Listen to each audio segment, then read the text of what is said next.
Hablamos ahora con el doctor Damián Berseñassi. El doctor Damián Berseñassi ha estado recientemente como testigo en un juicio histórico, simbólico pero histórico, que se le llevó adelante a la empresa Monsanto a nivel internacional, que tiene objetivos que él va a contar enseguida.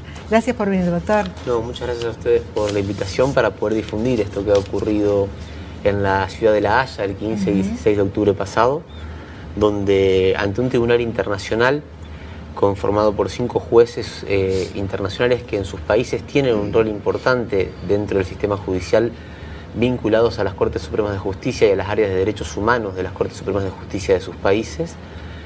30 testigos de todo el mundo fuimos convocados para presentar pruebas respecto a el impacto que ha tenido sobre la salud no solo de los seres humanos, sino del planeta en general, y por eso hablamos de ecocidio, de el funcionamiento de la empresa Monsanto y Bayer a lo largo de su historia. Entonces, en los 2 días pasamos los 30 testigos en distintos módulos organizados por aquellos que hablábamos de los impactos en la salud humana, en el modelo de producción, en la salud animal, en la salud vegetal, en la organización de las estructuras jurídicas de los países, y el último módulo fue protagonizado de alguna manera por los científicos que han sido perseguidos por haber, a partir de su trabajo, evidenciado el daño que esto generaba, ¿no? ¿Vos fuiste el único médico argentino, el único testigo argentino, perdón? No, como testigos de Argentina había un abogado que es Juan Ignacio Pereira, una mamá de una niña que nació con una malformación congénita después de que ella fue expuesta al plaguicida glifosato más surfactantes durante las primeras 3 semanas de embarazo, sin saber ella que estaba embarazada y que estaba siendo expuesta a estas sustancias, y un productor que después de haber sufrido el impacto en su vida de este modelo de producción dependiente de química venenosa, decidió cambiar su modelo de producción hacia un modelo de producción libre de veneno. Claro, para demostrar que es posible. ¿Por qué Argentina es uno de los países donde tiene más impacto la presencia de Monsanto? Bueno, Argentina fue el primer país de América Latina que acepta la utilización en su territorio del evento transgénico denominado soja RR, que es resistente al Roundup.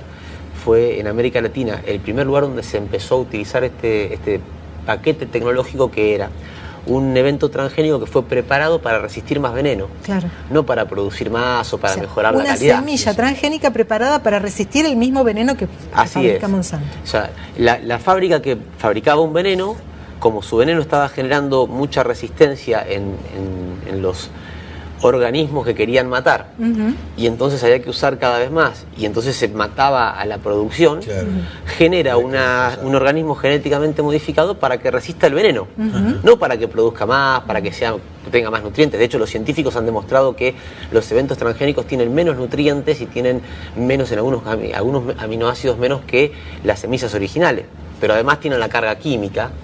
Y esto genera sin dudas una alteración en los procesos biológicos naturales. Hay una pregunta como obvia ante esto que comentás. Recién mencionabas que en La Haya dividieron por módulos las exposiciones y el proceso, y hablaste en un momento de una cuestión jurídica.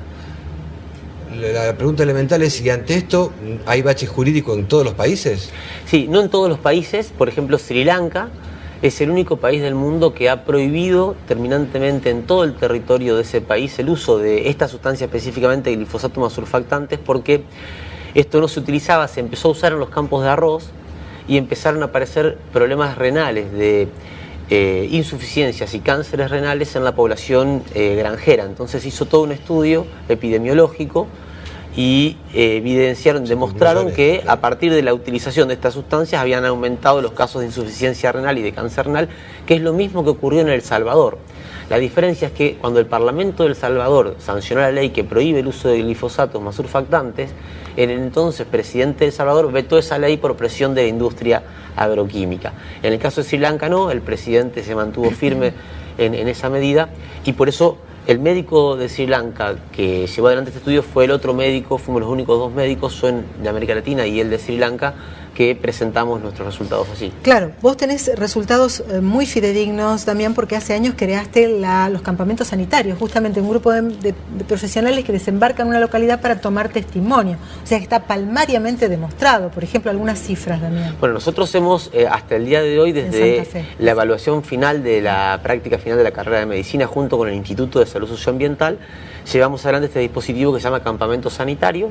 Tenemos 27 localidades de 4 provincias de nuestro país relevadas al día de la fecha, donde viven más de 150.000 personas, y nosotros hemos logrado, a través de las entrevistas que vamos casa por casa, construir la información epidemiológica de 96.800 de esas 150.000 personas. Es el 63% de la población que vive en estas localidades fue relevada con nuestro trabajo que hacemos con los estudiantes de la Facultad de Ciencias Médicas. ¿Y cuáles son las cifras más impactantes? Bueno, un dato que a nosotros nos llamó mucho la atención y nos impactó fue que, si tomamos como referencia el año 2012, que en Argentina en el año 2012 cada 100.000 argentinos se diagnosticaron por primera vez 220 casos de cáncer.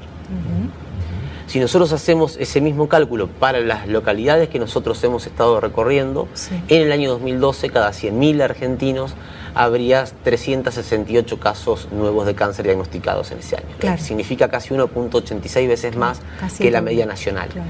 Esto nos llamó mucho la atención porque claramente es altamente significativo. De la mano de esto también hay localidades que están expuestas a este tipo de agroquímicos. Claro, el tema es que estas localidades han quedado todas en el medio del área de producción. El 85% de estas poblaciones viven a menos de 1.000 metros de las áreas de fumigación y de uso de agrotóxicos a partir de los transgénicos.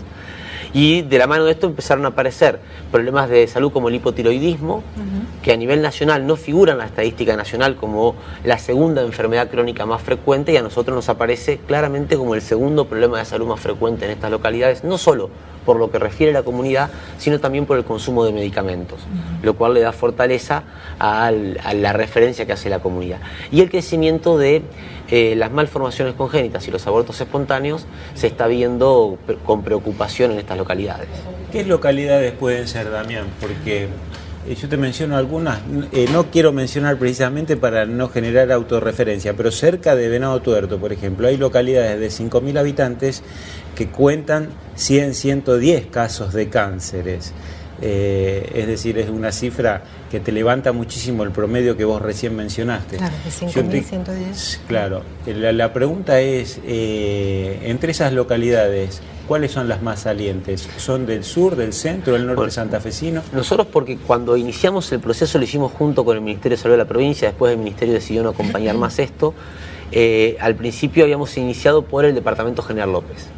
Con el Nodo de Salud General López trabajamos mucho y tenemos prácticamente la mayoría de las localidades de menos de 10.000 habitantes de ese departamento están incluidas dentro de estas 27.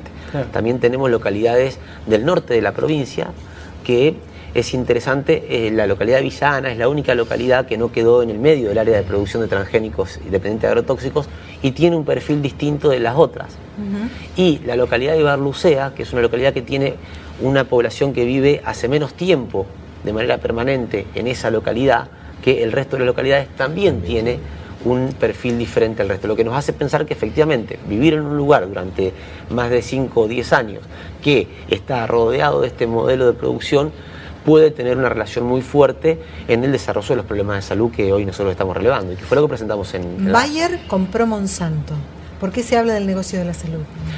Bueno, acá hay un doble juego, hay un documental muy interesante que se llama El ciclo idiota, que habla justamente de cómo las mismas empresas que producen y que liberan en el ambiente las sustancias químicas que generan los daños son las que después venden los medicamentos que supuestamente ayudan a resolverlo.